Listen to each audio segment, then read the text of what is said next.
Tonight, the fighting between Israel and Hezbollah should officially come to an end as the U.S. brokers a ceasefire deal. President Biden announcing the truce after more than a year of fighting, killing thousands and leaving more than 1 million displaced. The deal coming just hours after both sides continue to exchange strikes. A massive bombardment rocking Beirut. The details of the agreement, and could this open up the possibility for a ceasefire in Gaza? Also tonight, holiday weather warning. The coast-to-coast winter storm putting Thanksgiving travel in a tailspin. Major hubs already dealing with ground stops and flight delays. The situation expected to quickly deteriorate as we enter the busiest stretch. Bill Caron's tracking the latest and your Thanksgiving Day forecast. The tariff man, President-elect Trump, threatening to impose heavy taxes on products from Canada, Mexico, and China. Could it signal the start of a trade war? How world leaders are responding and what it could mean for your wallet. We'll explain.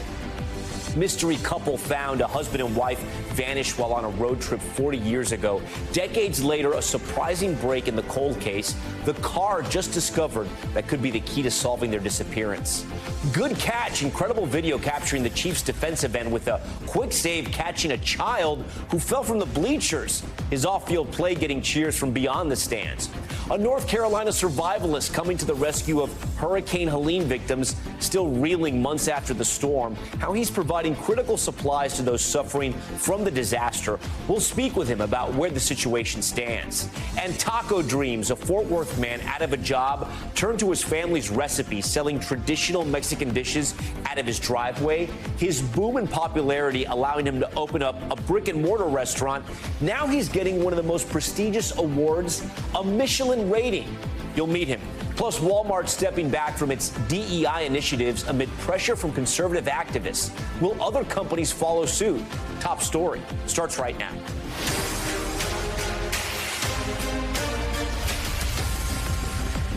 And good evening. Tonight, signs that the Middle East is backing away from the brink of an all-out war as President Biden announces a ceasefire between Israel and Hezbollah.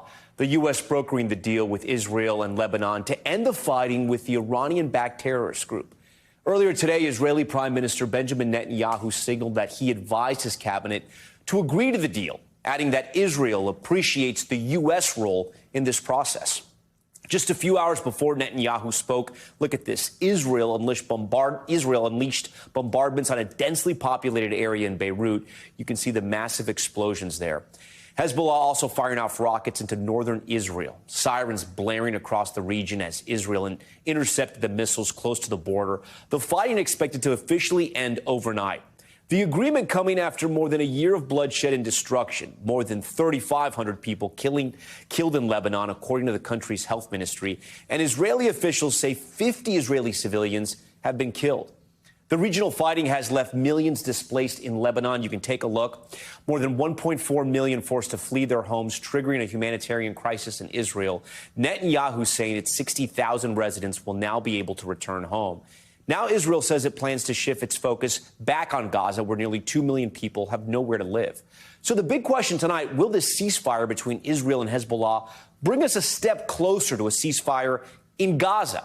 And could we finally get a hostage deal?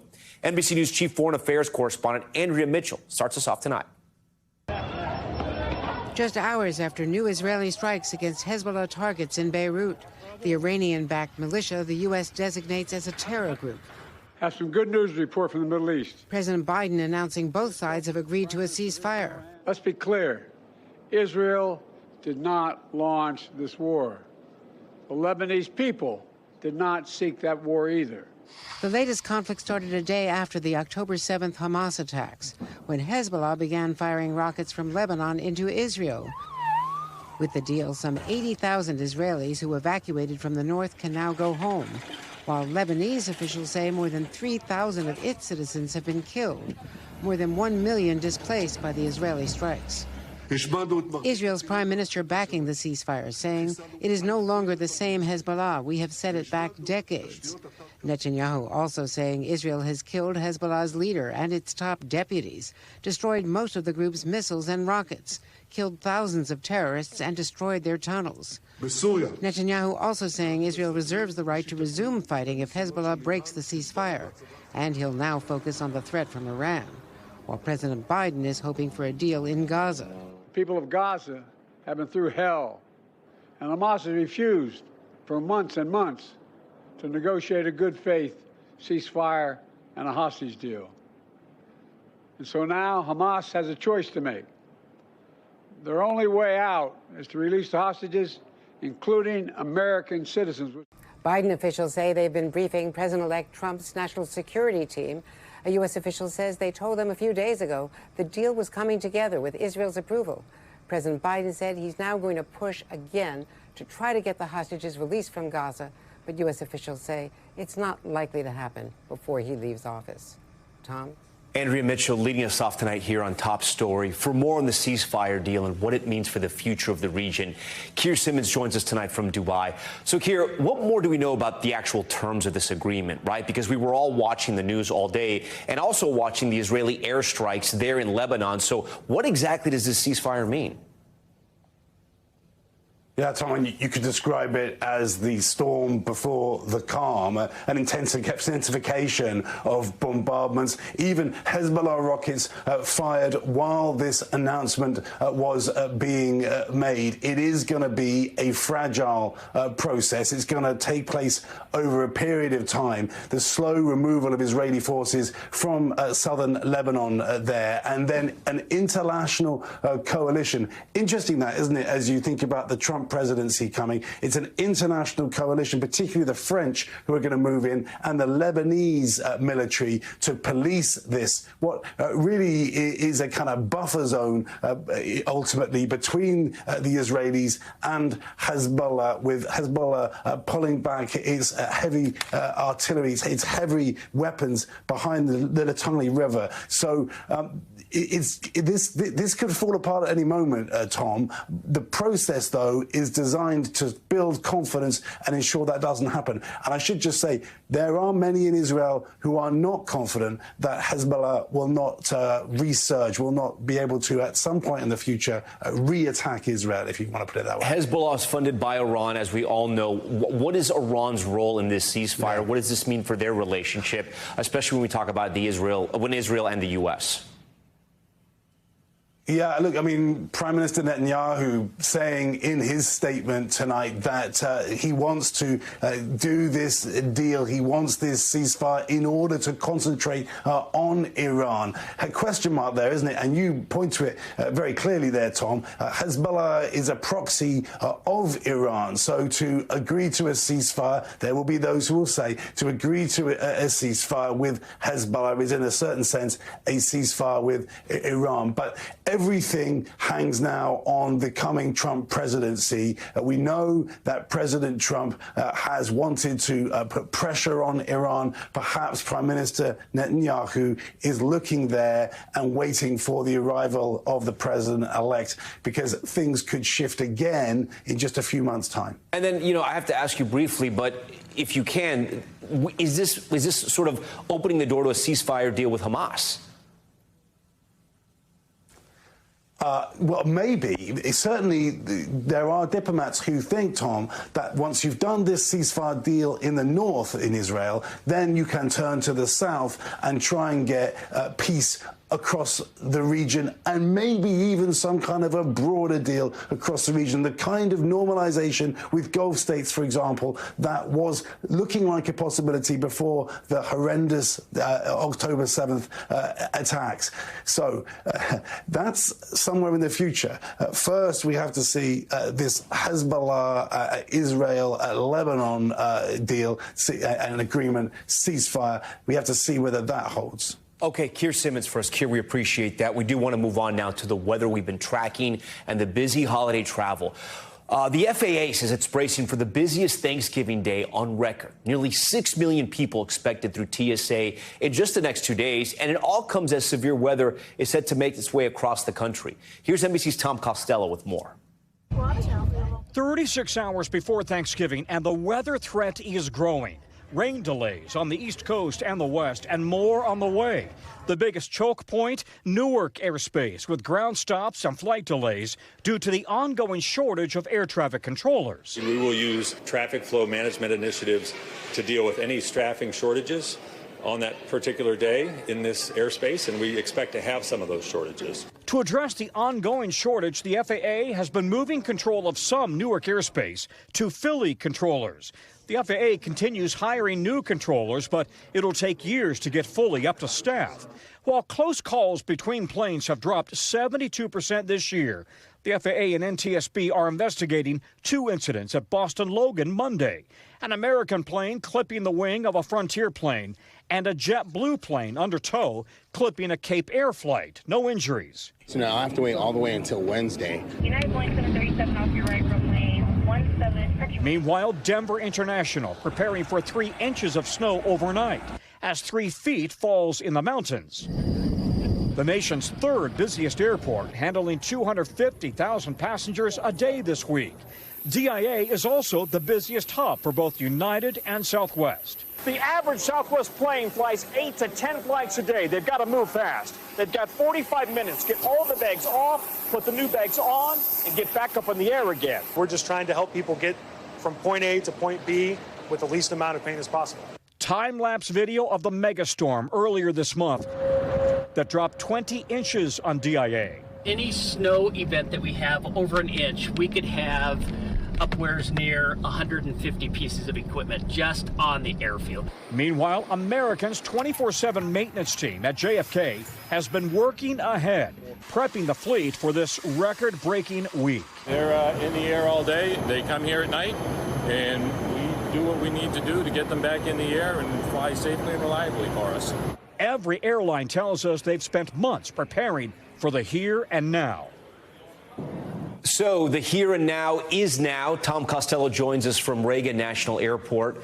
So, Tom, the FAA is also saying it plans on using special airspace for commercial flights. What does that mean? Thank you. Yeah, that's right. They're opening up military airspace off the East Coast, especially off Florida and Virginia, and then also off the Gulf of Mexico. And they're also working with Space Command not to allow any rocket launches off the Florida Space Coast on this very busy week. So the hope is that really is going to move things along. Let me nerd out here with you. If they're going to open up this airspace, is it going to make routes longer for some travelers?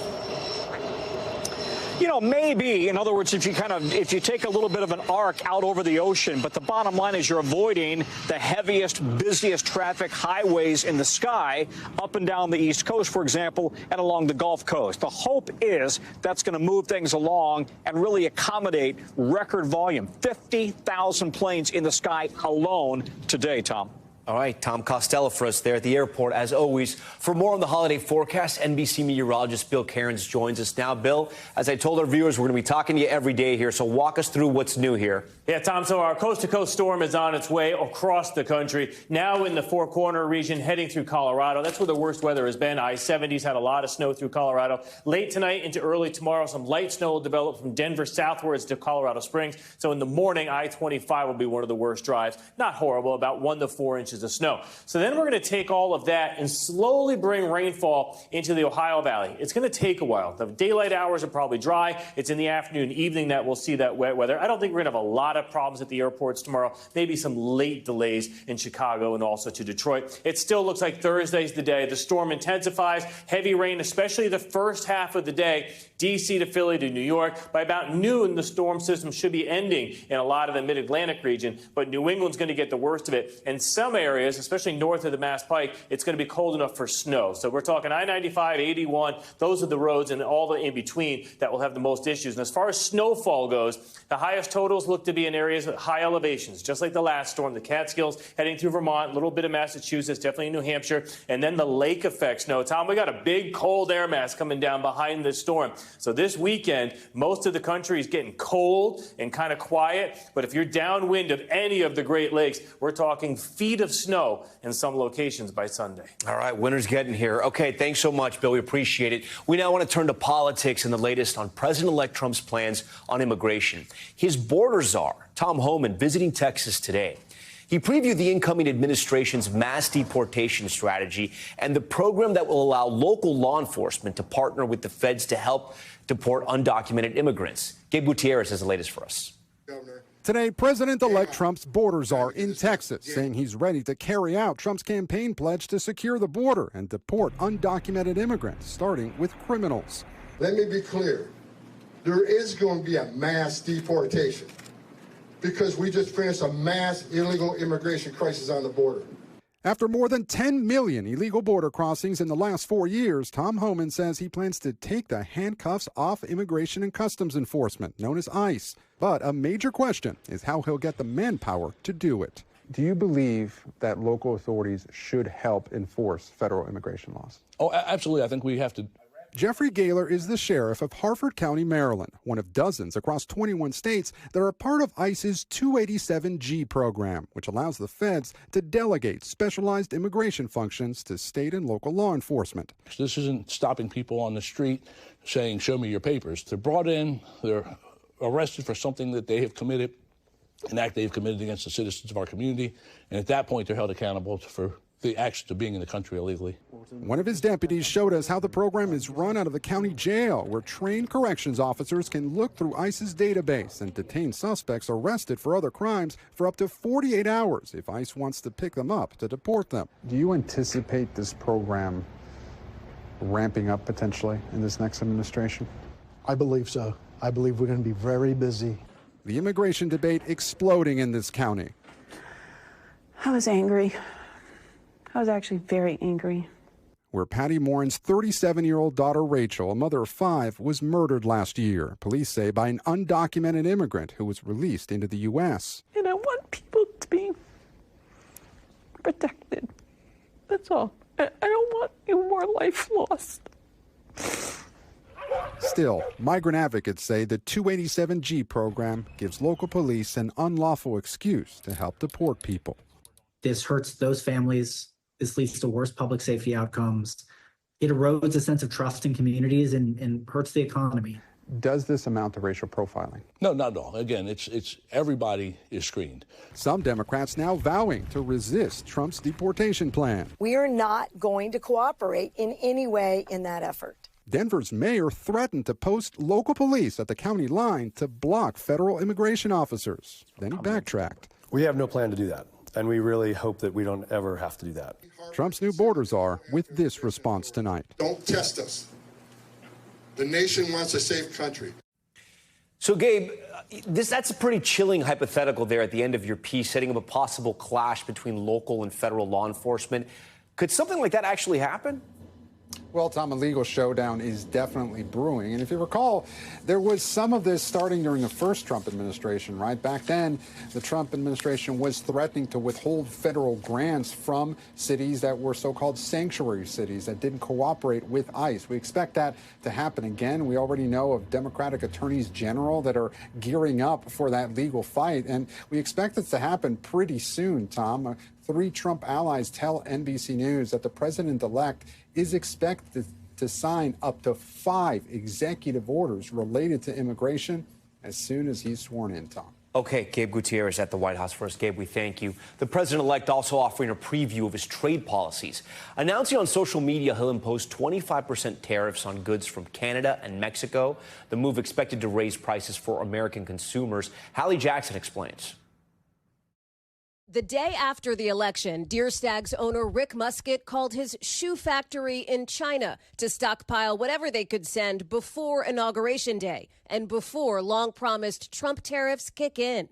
We would take everything they could get us to ship before Chinese New Year. That move, maybe just in time, with President-elect Trump now announcing on his first day in office not just a 10% added tariff on China, but also 25% tariffs on anything imported from Mexico and Canada, America's 2 biggest trading partners. Online, Mr. Trump suggesting it's retaliation for the fentanyl entering the U.S., those countries deflecting blame, and the president-elect referencing migrants coming from Mexico and Canada. I had a good call with Donald Trump last night again. We talked about some of the challenges that we can work on together. Mr. Trump's proposal could blow up the trade agreement he himself helped negotiate in his first term. We got it done. And could be challenged in court. Remember, tariffs are a tax on things other countries send here, and those other countries don't pay the tax directly. It gets passed down to companies instead, and often to you.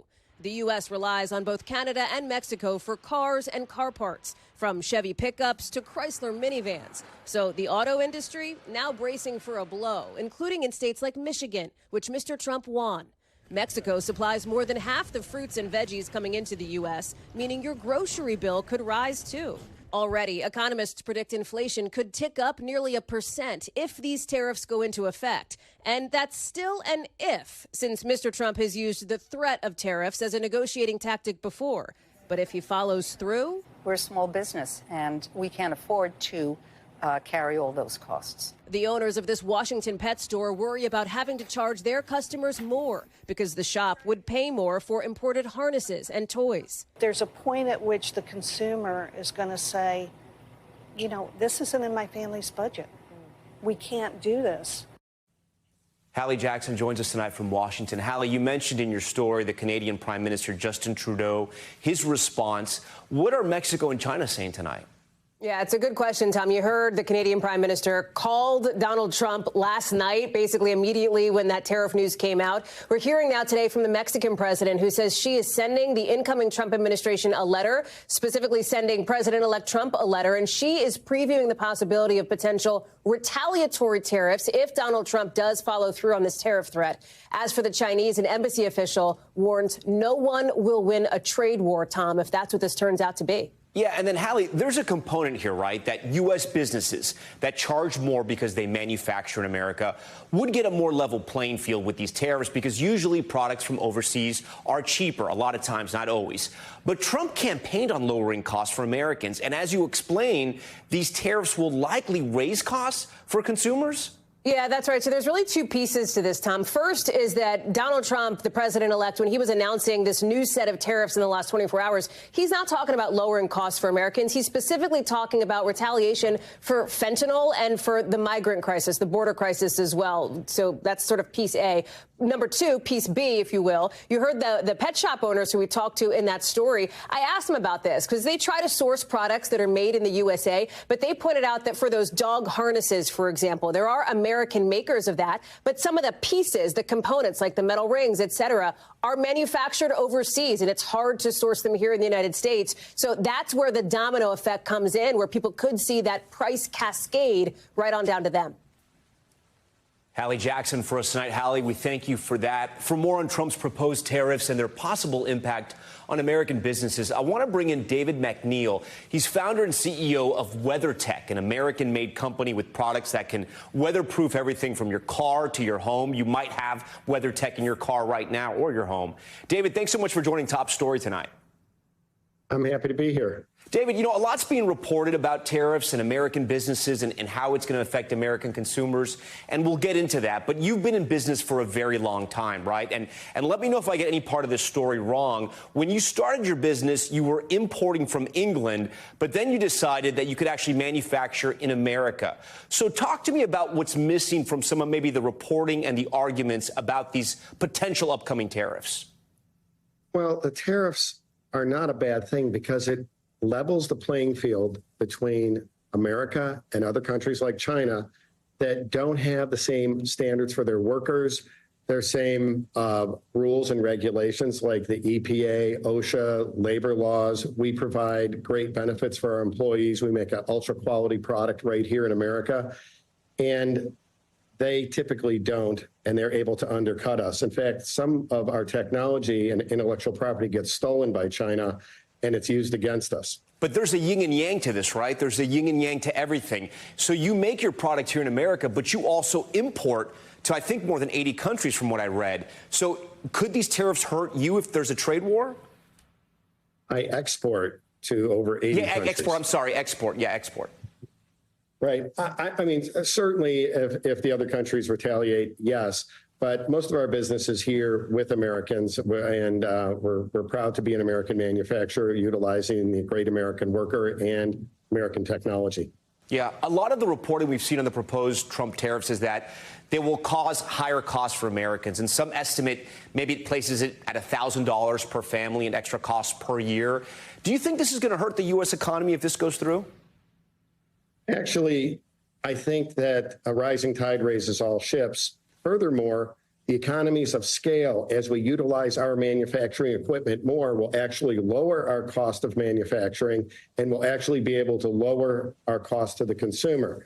So we're going to be raising foreign prices with the tariffs. And actually, I believe WeatherTech will actually be able to slightly lower our prices to help bridge that gap and help the consumer. You know, I want to read you something from the Wall Street Journal covering the potential tariffs from President-elect Trump. Here's what they wrote.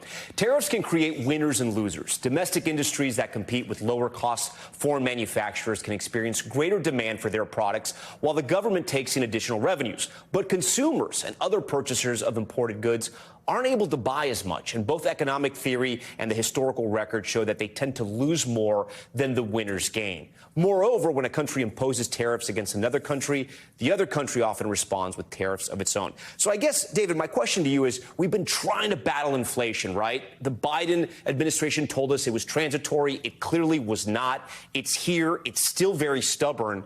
Could the tariffs make inflation even worse? Because a lot of voters voted in President-elect Trump because they thought the price of everything was just too much. Look, we need to support American industry. American workers, American families rely on it. We have Thanksgiving coming up, and somebody's got to have a job to put those turkeys on the table.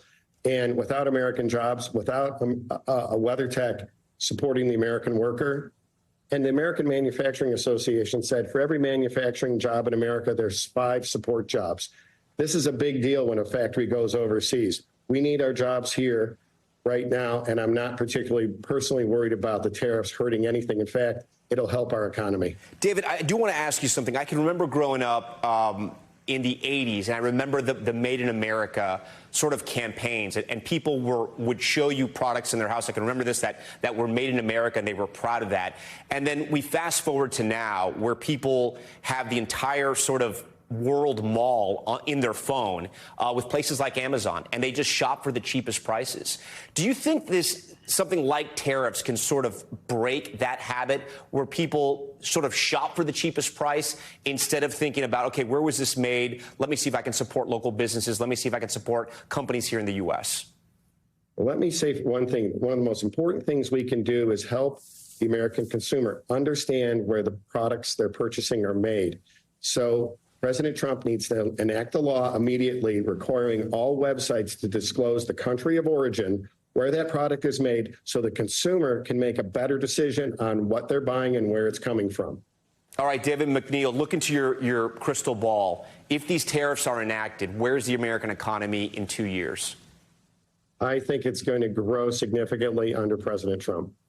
David McNeil, we shall wait and see. All right, we thank you. Still ahead tonight, one of the FBI's most wanted finally captured, where the terror suspect accused of planting several bombs in California was eventually caught. Plus, Walmart rolling back their DEI policies, the items that won't be allowed to be sold on their website, and the other changes for the nation's largest retailer. And the impressive save by the Chiefs defensive end. Did you see this? Tershawn Wharton catching a child. Yeah, a lot bigger than football, who fell from the stands. What happened here? Stay with us.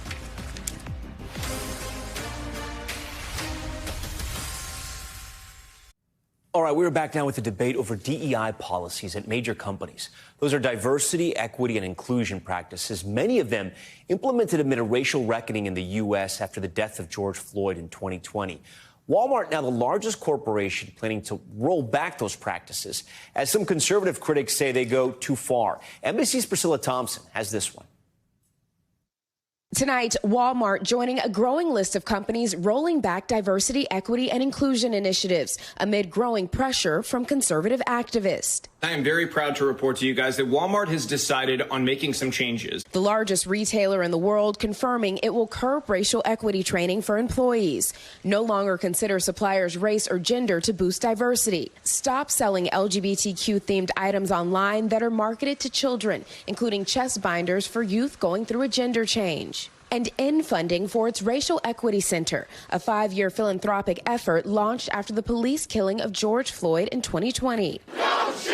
Which sparked nationwide protests and a racial justice reckoning. Walmart, which employs roughly 1.6 million workers in the U.S., also ended its participation in the Human Rights Campaign's Corporate Equality Index. following the same move by Ford, Harley-Davidson, Lowe's, and Molson Coors. We will not stop until we have eliminated wokeness in corporate America. The public push for change at Walmart spearheaded by Robbie Starbuck, a former music video director turned conservative activist who leads what he calls an effort to eliminate wokeness. I think this is a tremendous victory. Many have tried to get companies at this scale to change corporate policy, and it's ultimately a very, very difficult effort. What do you think the implications of this are? Big picture is actually very simple for me. I believe that companies need to sort of change the way that they operate around these issues to adopt a neutral approach where nobody with a specific set of political beliefs feels that the other side's political beliefs are being forced on them. A spokesperson for Walmart confirms the company had conversations with Starbucks over the last week,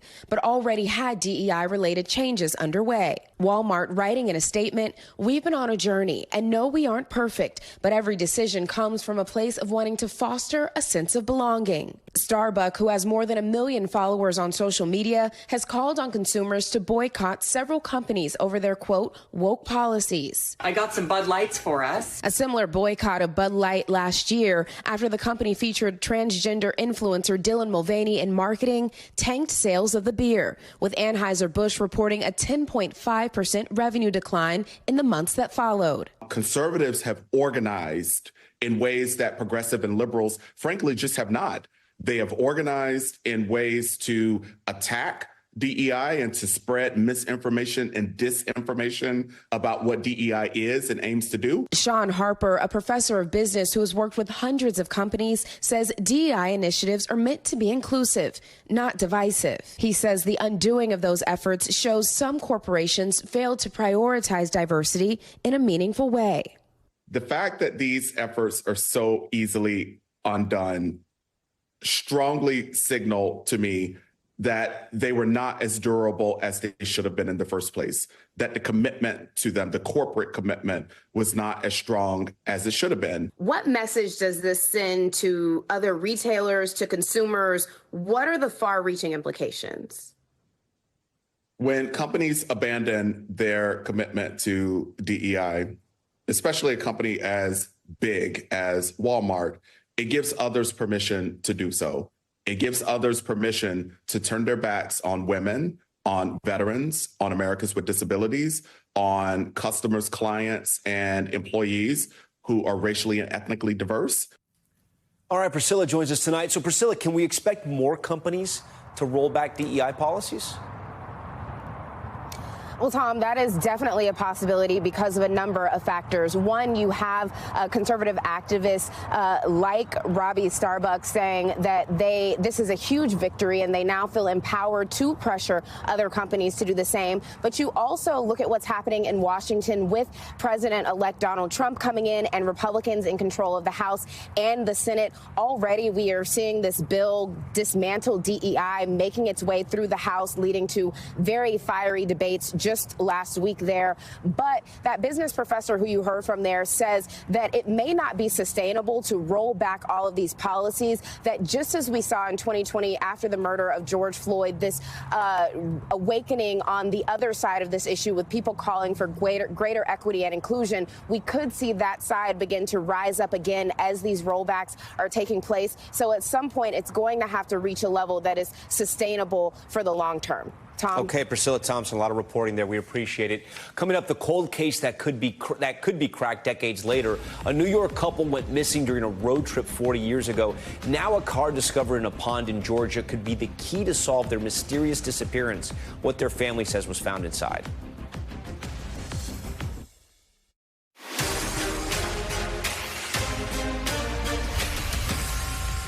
Okay, we're back with Top Stories news feed. One of the FBI's most wanted terror suspects has been arrested in the UK.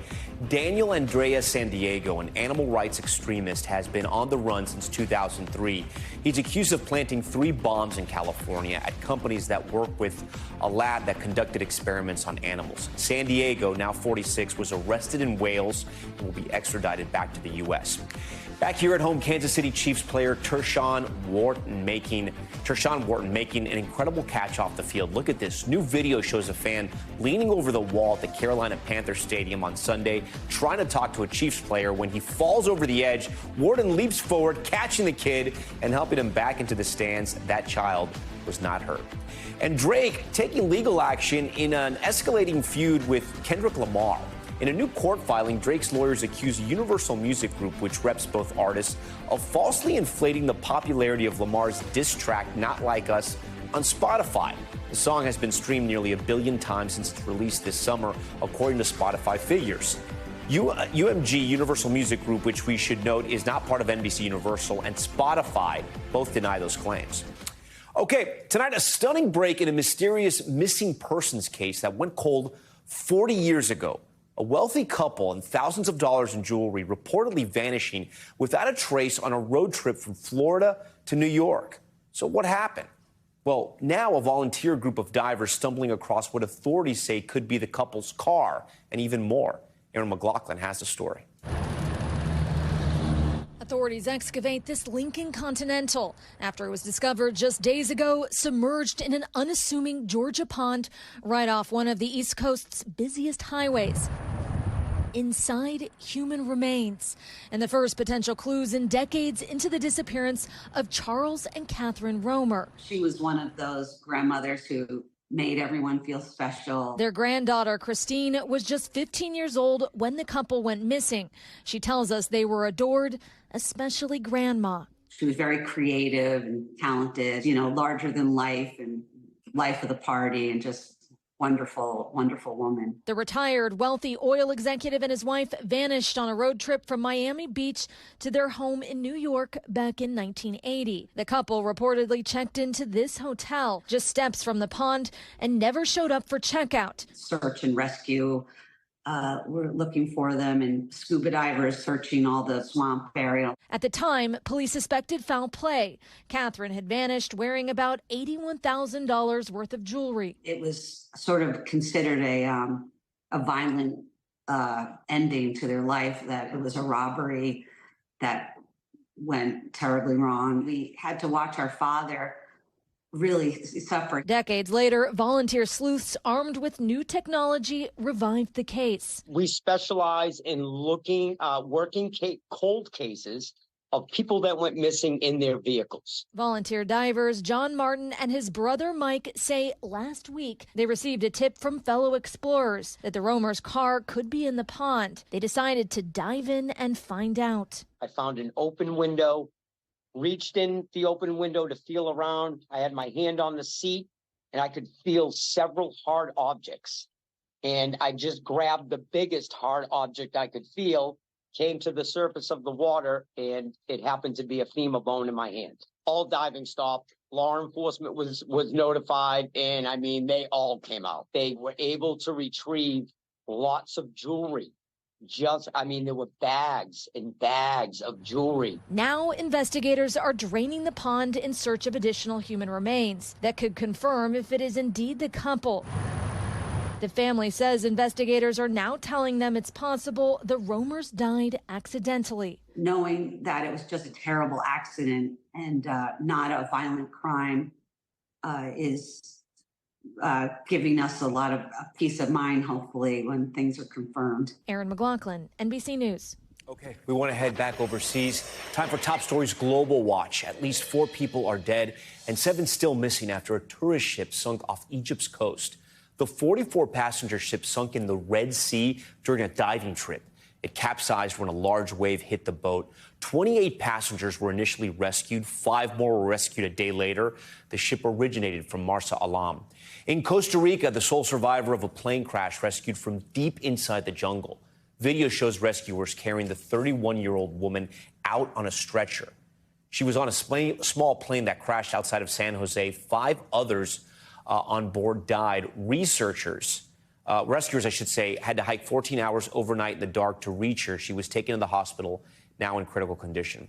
And citizens of Suriname will reap the wealth of a multi-billion-dollar crude oil project. The president of the South American country announced its 600,000 citizens will receive $750 in a savings account with an annual interest rate of 7%.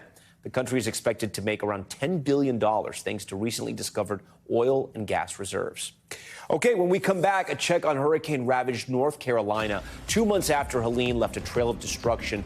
We'll speak with one man unexpectedly jumping in to help, the desperate situation he's seen on the ground.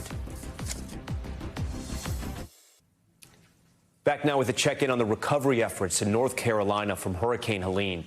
2 months after the historic storm devastated the area, one man has made it his mission to make sure that the U.S. and FEMA don't forget about the people most in need.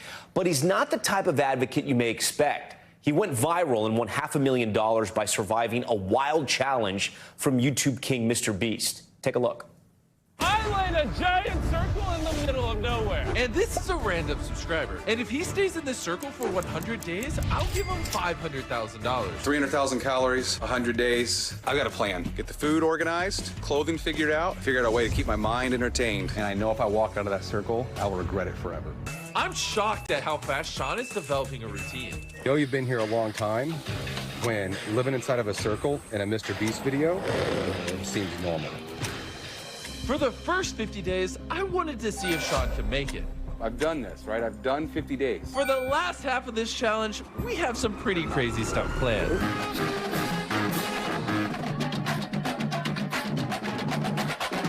Go, go. No! Wow.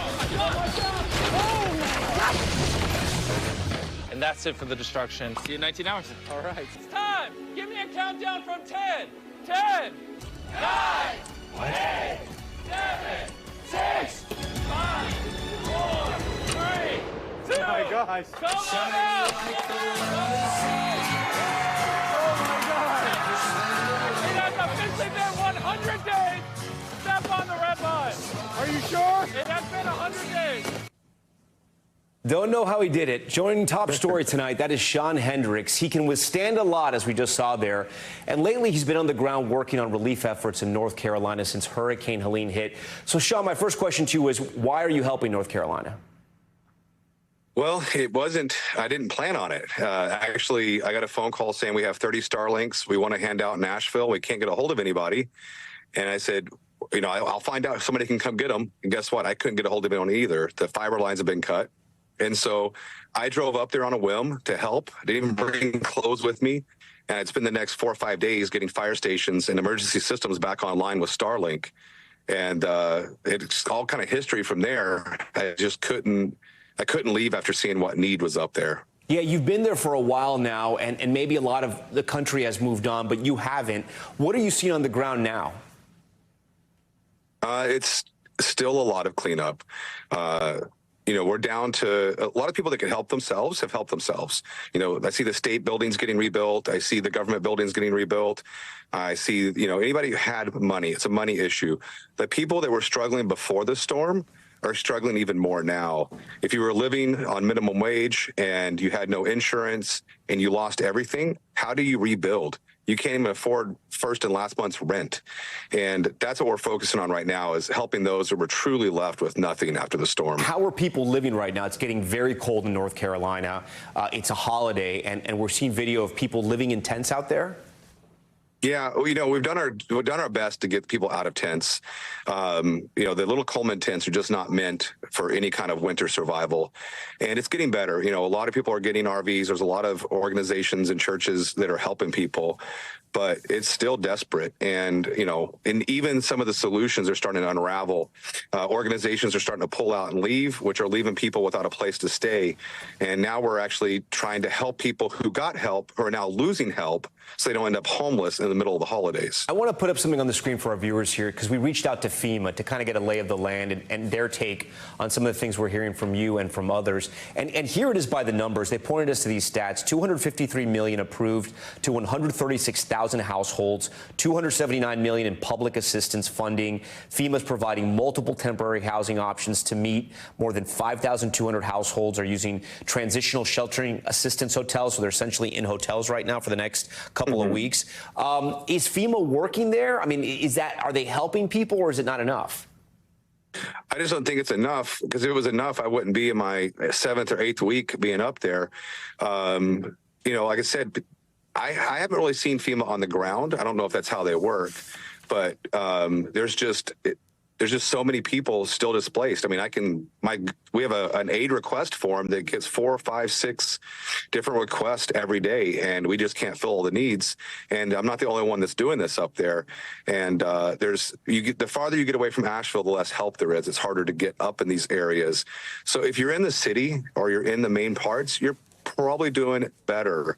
But outside the city, way up in these haulers, way up in the places it's hard to get to, people are still struggling. I've been there, and I've seen it with my own eyes. Families as well? Families as well. I'm dealing with a family of 6. It's about to be a family of 7 in 8 weeks that is going to lose this isn't FEMA's fault. They're going to lose the RV they're in on the 6th. They have no options after that. There's no more vouchers, and they were helped by an organization that's not going to be there anymore. And they have to find something else to do. And, that's not the only stories of families. One of the first families to help was a family of 6, actually, that was sleeping under a tarp in hay. And they didn't own their land. They lived in a shelter that was condemned in a storm 4 years previous. So FEMA said, hey, there's nothing we could do. You're living in a condemned house. You don't qualify for anything. So we're basically picking up the slack where the regulations won't help people. I'm not saying FEMA's helping no one, but there is a lot of people falling through the cracks. Before you go, tell us some groups on the ground where people can help that you think are actually working. Well, we're Operation Shelter. We've been doing this very strategic surgical, aid, and that's a give, send, go at Operation Shelter.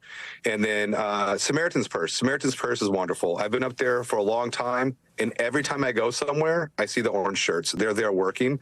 So I can't speak highly enough about Samaritan's Purse. Sean Hendricks, we thank you for joining. Yeah, we thank you for joining Top Story, and we thank you for all the work that you're doing. When we come back, an American dream, get this, built on tacos. How one Texas man took his family's recipes from Mexico, from his driveway to a food truck to his own restaurant, now considered one of the best in the world. The personal setback that fueled his incredible success and why he almost missed the chance to be honored by Michelin. Stay with us. Finally tonight, the remarkable story of a Texas family realizing their American dream.